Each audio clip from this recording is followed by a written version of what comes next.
It was almost a week ago that we learned from Amherst police that 22-year-old Elijah Turley of Buffalo was the man behind the wheel of the pickup truck that crashed into these homes behind me here in Kenmore. Neighbors were sound asleep when they heard a crash at around 2 a.m. It sounded like an explosion went off, and my wife and I came running down. I see the corner of my house gone. It started on Niagara Falls Boulevard, where Amherst police were in pursuit of this white pickup truck for speeding. Amherst police say they tased Turley because he tried to get away. It was here that police found Turley's car at arrest, and then found a 19-year-old injured female passenger still in the car. Turley then exited the car and made a run down this sidewalk here. This past Thursday, Elijah Turley stood before a judge in an Amherst town court, faced with up to 19 charges, including DWI, reckless driving, and reckless endangerment.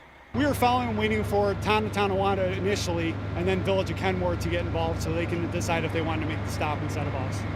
Turley waived his felony hearing, moving the case now to Erie County Court, where it could possibly go before a grand jury.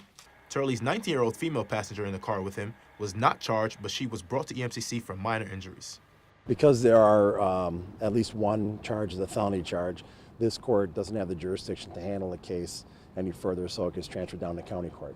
As repairs are being made to this boarded up home behind me here, the family of 7 is not able to go inside and are staying with family elsewhere. The family is still searching for the cat, who they believe got away on the day of the accident. For now, live in Kenmore, Joseph Ojo, News 4. Think about a time at your university where you might have wasted food. Well, Niagara University has a new program where they want slices like this to not go to waste. In an attempt to cut down on wasted food, Niagara University started a new program last week in which leftover food is donated to 2 local nonprofits, Community Admissions of Niagara Frontier and the Heart, Love, and Soul Food Pantry. We were really paying attention to those numbers and seeing how much, we prepared where we don't need it as much. Through this program, the less fortunate are receiving quality food high in nutrients. Everything that we cook here is from scratch. Any kind of vegetables that we put out on the lines is from our local farmers here in Western New York. As the number of people served continues to spike, student-run organizations at the university are educating students on the needs around them. We've gone into 49 classes trying to share with them the needs of this community, that within 10 minutes that we have the 2nd highest poverty rate in New York State.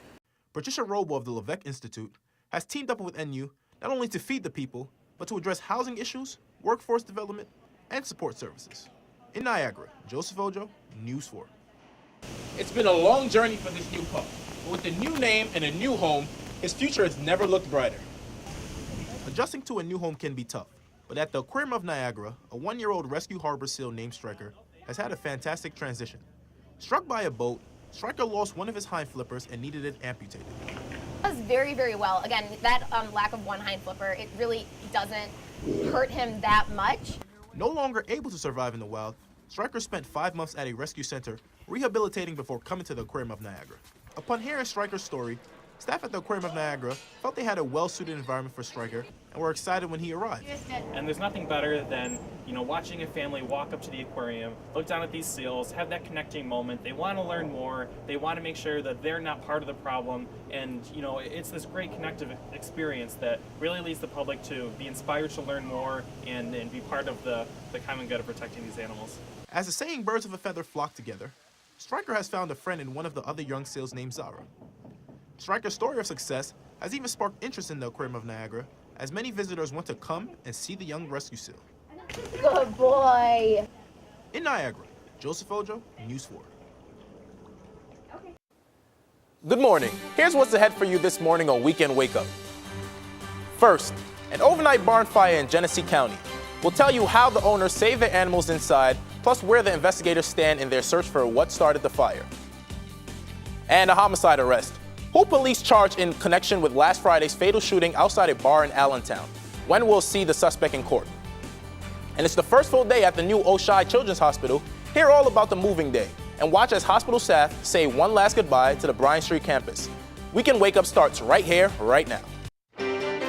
Live in high definition, this is Western New York's news leader. Now, News 4's Weekend Wake Up. Good morning, I'm Joseph Ojo. Today is Saturday, November 11th, and we have 2 hours straight packed with news this morning. In Buffalo, police have made an arrest in connection to a fatal shooting outside of Frizzy's Bar and Grill in Allentown. Sources tell News 4 30-year-old Jeremy Wright from Buffalo has been charged in last Friday's fatal shooting. 37-year-old Salem McCurb was killed. Witnesses say he was fighting someone in the street. The other person left, came back with a gun, and shot him. Wright is in the city lockup and is expected to be arraigned later today.